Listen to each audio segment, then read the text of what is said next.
And we have breaking news now.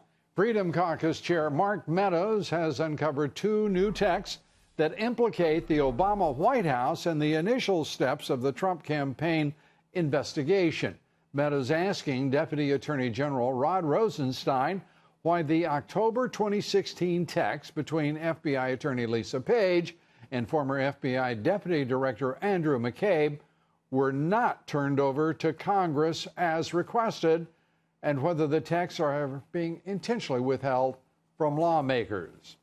Well, joining me now to help shed some light on all of this, Congressman Matt Gaetz. He serves on a number of very important committees, including Judiciary, Budget, and Armed Services. Congressman, great to have you with us. Let's start with the Meadows revelation in this letter to the Department of Justice. What is going on here? It's just one after another. And the question has to be asked, are you people at Justice withholding information? Obviously they are.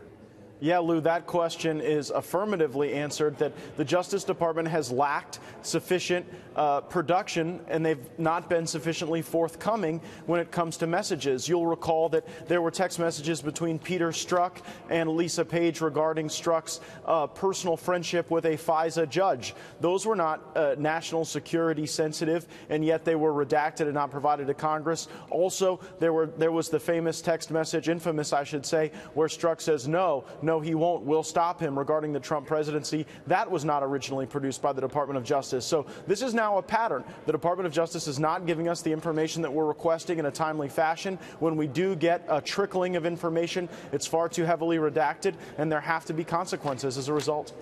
Well, you know, we've been hearing that. Congressman, you and I both know it. We've heard threats. We've heard them from Nunes. We've heard them from, various people in Congress. And it all comes to nothing. Why should anyone at the Department of Justice or FBI sweat you guys at all? You know, we have got to, I think, get more people on the Republican side in Congress enthusiastic about our oversight responsibilities. I mean, the Deputy Attorney General, Rod Rosenstein, said that Congress has no constitutional authority, to conduct oversight. He says you guys are all extortionists. Are you kidding me? Yeah, and so, I mean, Lou, we need a critical mass of Republicans to favor the sanctions, the contempt, and potentially the impeachment of Rod Rosenstein if we don't see the Justice Department complying with our oversight demands. I mean, look, at the end of the day, Lou, it's either elected people or it's unelected people who make the final call. And if unelected people get to make the final decisions regarding their own oversight, we have eroded this republic, and I don't think we should stand for it. Well, I agree with you. I don't think, as you well know, I don't think we should stand for it at all. Not another minute, not another second. But the fact is, unelected people, as you call them, I call them the deep state, are running all over you guys. The Department of Justice is running you. The FBI is running you, stalling you, for absolutely frustrating you guys at every turn.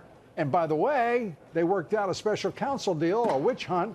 First, 11 months of investigation by the FBI into collusion with the Russians, between the Trump campaign and the Russians, and then a special counsel, just to add a little zest to it all, that is actually running, right now, running every effort to subvert this president. I mean, we're not talking rhetorically here. I agree with you. These are unelected folks running the country right now. I agree with your criticism. It is a fair one. But I would add that our oversight work in the Congress has resulted in a lot of firings, terminations, demotions. You look, Comey's gone, McCabe gone, Page and Strzok gone, Rubicki, who was the chief of staff at the FBI, gone, James Baker, the leaker, gone. Am I going to hear you cheer for Christopher Wray, the president's choice to succeed him?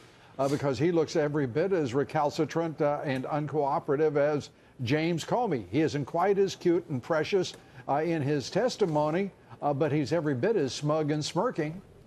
I would say that Christopher Wray has got an opportunity to do the right thing. I would hope that he would seize it. To date, there have been things he's done that I've been in agreement with regarding, standing up for the rank and file at the FBI. But there is no defense for the actions of Strzok and Page and Comey and McCabe. And I would hope that Christopher Wray would want to get to the bottom of this as President Trump's pick to lead the FBI. We need more out of him. Your criticism is a fair one, and I'm trying to encourage him to do the right thing.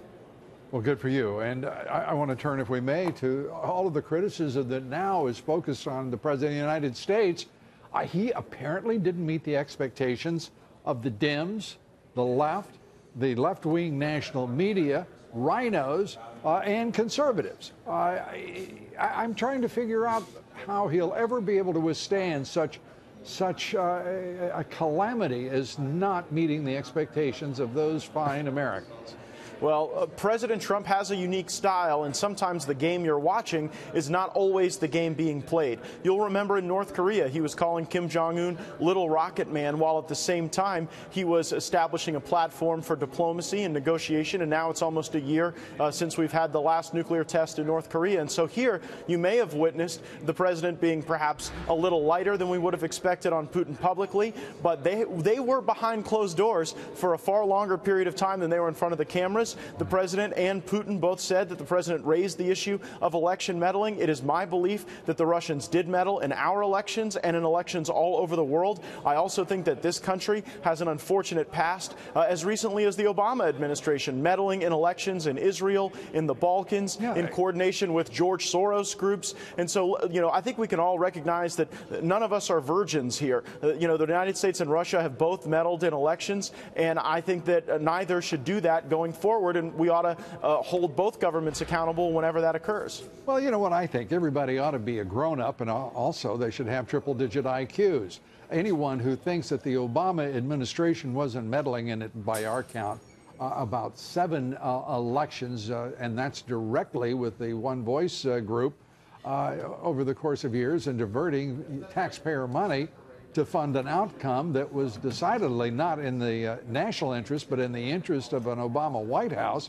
I mean, where was the outcry? Where was the outrage? Where was the wringing of hands and just self-righteous nonsense that is emanating from all of those quarters? And I'm talking about from left to right, the national left-wing media, of course, and not one of them smart enough to understand what was going on in elementary civics, let alone geopolitics in 2018.